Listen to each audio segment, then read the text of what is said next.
Exit poll, Bengal का exit poll देखिए क्या कह रहा है। बंगाल का एग्जिट पोल दावा कर रहा है कि बंगाल में बीजेपी सिंगल लार्जेस्ट पार्टी होगी, वहां पे सबसे बड़ी पार्टी बन जाएगी बंगाल के अंदर। 20 से 22 सीटें बीजेपी को आ सकती हैं, 42 में से, टीएमसी को 19 से 21 और कांग्रेस को या कांग्रेस गठबंधन को 1 से 2 सीटें आ सकती है।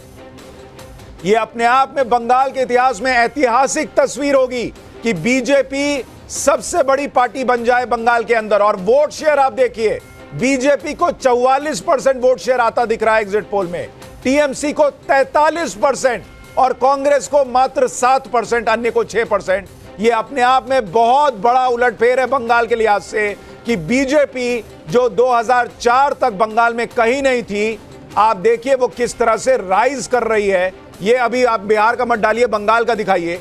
बंगाल का आपको आंकड़ा दिखा रहा हूं, बंगाल में किस तरह से वहां पर बीजेपी ने गेन किया है। अगर आप देखेंगे 2014 तक बीजेपी कहीं नहीं होती थी, 2019 में सीधे 18 पर पहुंची और अब बीजेपी 21 पर पहुंचती दिख रही है।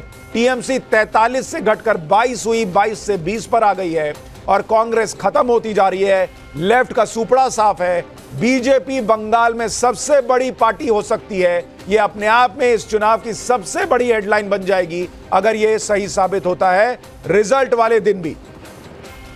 एक बार हमारे एग्जिट पोल के मुताबिक जो यह आंकड़ा है उसको समझने के लिए पीयूष के पास चलते हैं।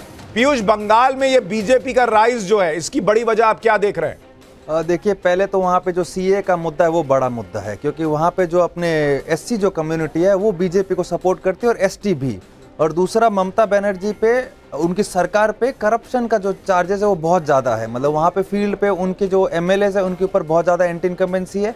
तीसरा जो सबसे बड़ा है वहाँ पे पोलराइजेशन का है, मुस्लिम अपीजमेंट का जो है टीएमसी का, वो उनको कहीं ना कहीं नुकसान पहुँचा रहा है। और सबसे बड़ी बात है, अगर कांग्रेस जो है वो अपना अलग, कांग्रेस और सीपीएम वहाँ पे गठबंधन में लड़ रही है और टीएमसी को वहाँ पे खामियाजा भुगतना पड़ रहा है, क्योंकि ये जो है आपका मुस्लिम का वोट काट दे रही है वहाँ पे टीएमसी। यानी मुसलमान वोट बट गया है टीएमसी और कांग्रेस और लेफ्ट के बीच में। और एक और मैं सुशांत जी आपको कहूंगा कि वहां पे महुआ मोइत्रा जी जो है वो अपनी सीट हार रहे हैं, बीजेपी। ये आप बड़ी बात कह रहे हैं, महुआ मोइत्रा अपनी सीट गंवा सकती हैं। कोई फाइट है या क्लियर हार रही हैं? नहीं, वो क्लियर हार रहे हैं, क्योंकि वहां पे बीजेपी ने वहां की जो रानी माँ है जिनको बोलते हैं उनको खड़ा किया और वो काफी वहां पे प्रोमिनेंट फिगर है, वो जीत रही है। और दूसरा, महुआ मोइत्रा का एक वहां पे वो भी था कि ये इतना अवेलेबल नहीं रहते हैं वहां पे जनता के लिए, और वो उन पे थोड़ा नेगेटिव फैक्टर काम किया है। ये महुआ मोइत्रा के लिए बड़ा झटका होगा, क्योंकि वो तो ये बोल कर गई थी कि मेरे ऊपर जो आरोप लगा रहे हो उसका जवाब जनता देगी। और हमारा एग्जिट पोल दावा कर रहा है कि महुआ मोइत्रा चुनाव हार सकती हैं। और अब आप देखिए 443 सीटों का हमने रुझान बता दिया है एग्जिट पोल में, और एनडीए को पूर्ण बहुमत। एग्जिट पोल में 443, 100 सीटों का आंकड़ा आना बचा हुआ है और यहीं पर एनडीए को 284 सीटें आ गई हैं, यानी बहुमत के 272 के आंकड़े से 12 सीट ज्यादा। ये इस वक्त तस्वीर दिख रही है। लेकिन फाइनल फिगर क्या होगा, बीजेपी को कितनी सीटें आ रही हैं, यह भी अभी थोड़ी देर में आपको बताऊंगा। लेकिन बंगाल में इस बार बीजेपी की बढ़त की वजह समझिए।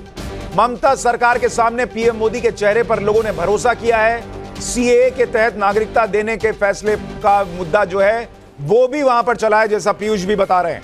पीएम मोदी ने जिस तरह से ममता बनर्जी सरकार पर भ्रष्टाचार के आरोप लगाए, उन पर भी लोगों ने भरोसा किया। टीचर भर्ती घोटाले पर हाईकोर्ट के फैसले से ममता सरकार को बड़ा डेंट लगा है। ममता सरकार के मंत्री पार्थ चटर्जी के हाथ छापे में मिले नोटों के पहाड़ से बंगाल के लोग सन्न रह गए थे। इससे बंगाल के लोग बहुत नाराज हुए। इसके अलावा टीएमसी नेता शाहजहां शेख के कांड को ममता सरकार ने जिस तरह से डिफेंड करने का प्रयास किया, उसे बचाने का प्रयास किया, उसे देखकर लोगों को भरोसा ममता बनर्जी सरकार पर कम हुआ। इन सभी मुद्दों को बीजेपी ने इस चुनाव में प्रमुखता से उठाया और ऐसा दिख रहा है कि यहां पर बीजेपी को इसका फायदा हुआ है और बीजेपी बंगाल में सबसे बड़ी पार्टी बनती हुई दिख रही है। पीयूष, एक बात और बताइए जल्दी से, क्या संदेश खाली का मुद्दा बंगाल में बहुत बड़ा था? देखिए, संदेश खाली का मुद्दा वहाँ पे बहुत बड़ा था, दो इतना ज़्यादा इफेक्ट देखने को नहीं मिला क्योंकि उसको चुनाव होते होते थोड़ा फेड अवे हो गया, पर मुद्दा जरूर बहुत बड़ा था। विमेन सेफ्टी को लेकर जो मुद्दा है वो है वहाँ पे। ठीक है, तो बंगाल में बड़ा उलटफेर हो रहा है, ये हमने देख लिया। लेकिन अब आते हैं बिहार के ऊपर। बिहार का एग्जिट पोल क्या कह रहा है, क्योंकि बिहार में भी बड़ी चुनावी सरगर्मी रही। बिहार में 40 सीटों का आंकड़ा आपके सामने है और बीजेपी 15 से 16 सीटें बिहार में जीत सकती है। एग्जिट पोल का दावा। जेडीयू 10 से 11, आरजेडी 4 से 5 सीट, कांग्रेस 2 से 3, एलजेपी 5 सीट और सीपीएम 1 सीट जीत सकती है। यानी अगर आप इसको गठबंधन के लिहाज से देखें तो 40 सीटों में एनडीए को 30 से 32 सीटें आ सकती हैं, इंडी गठबंधन को 7 से 9 सीटें और अन्य को 1 सीट।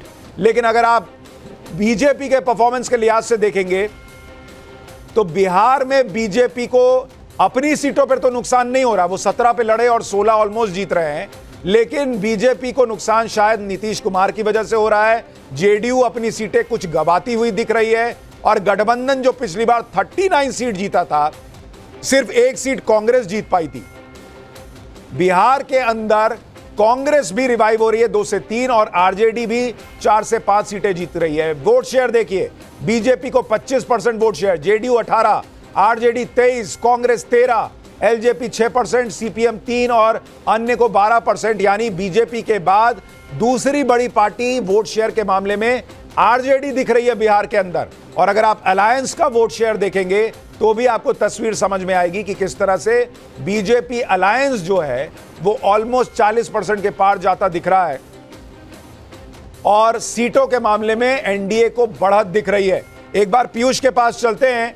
पीयूष, बिहार में ऐसा लग रहा है कि बीजेपी तो अपनी सीटें बचा रही है, लेकिन नुकसान नीतीश कुमार की वजह से हो रहा है, यही है क्या? जी देखिए, नीतीश कुमार जी को अगर आपको देखने का, उनका जो वोटर बेस है वो एक पर्टिकुलर कम्युनिटी का है, जबकि बीजेपी का जो वोट बेस है वो अक्रॉस कम्युनिटीज है। तो बीजेपी की जो भी सीटें है बीजेपी वहां पे आराम से निकाल दे रही, क्योंकि उनका जो वोट बेस है, अगर मैं सिर्फ ऑर्गेनिक वोट बात करूं बीजेपी का, वो बहुत ज़्यादा है वहाँ पे अन्य किसी भी पार्टियों से। तो बीजेपी अपनी सीटों पर सेफ है। जेडीयू को बीजेपी ढो रही है वहाँ पे। अगर हम देखें तो जेडीयू जो ये सीटें निकाल रहे तो वो बीजेपी के कारण निकाल रहे, नहीं तो इनकी हालत, अगर ये अकेले लड़ते तो इनकी हालत बहुत खस्ता हो सकती थी। तो अगर ये बताइए, अगर आपका आकलन क्या है, अगर जेडीयू महागठबंधन का साथ देता और बीजेपी अपने बूते अकेले लड़ती तो क्या बीजेपी को नुकसान होता या गेन होता? नहीं, बीजेपी को वहाँ पे बेशक नुकसान होता, क्योंकि जो कुर्मी कम्युनिटी जो है वहाँ पे जो जेडीयू का सपोर्टर है वो बेशक वहाँ पे आरजेडी, जितना इतना ज़्यादा नुकसान नहीं होता जितना आप सोच रहे हैं, उतना ज़्यादा नुकसान नहीं होता बीजेपी, क्योंकि ऑफकोर्स वहाँ पे ज़्यादा सीटों पे लड़ती। अगर अलायंस नहीं होता तो अगर एलजेपी को 5 देते तो 34 से 35 पे बीजेपी लड़ती। तो मेरा अंदाजन है कि बीजेपी आराम से 29 से 30 सीटें निकाल लेती, 28 सीटें निकाल लेती अपने बूते पर। हाँ, मतलब बीजेपी और इसका एनडीए अलायंस के, तो इसमें ज्यादा कोई फेरबदल रहता नहीं। यानी बीजेपी को, हमारे सहयोगी कह रहे हैं उनके एग्जिट पोल के मुताबिक, कि बीजेपी को नीतीश कुमार के साथ जाने का नुकसान ही हुआ है, कोई बहुत फायदा गठबंधन के तौर पर नहीं हुआ है। अगर वो नीतीश कुमार के बिना भी लड़ते तो वहीं होते जहां अभी हैं, 1-2 सीटें ऊपर नीचे हो सकती थी।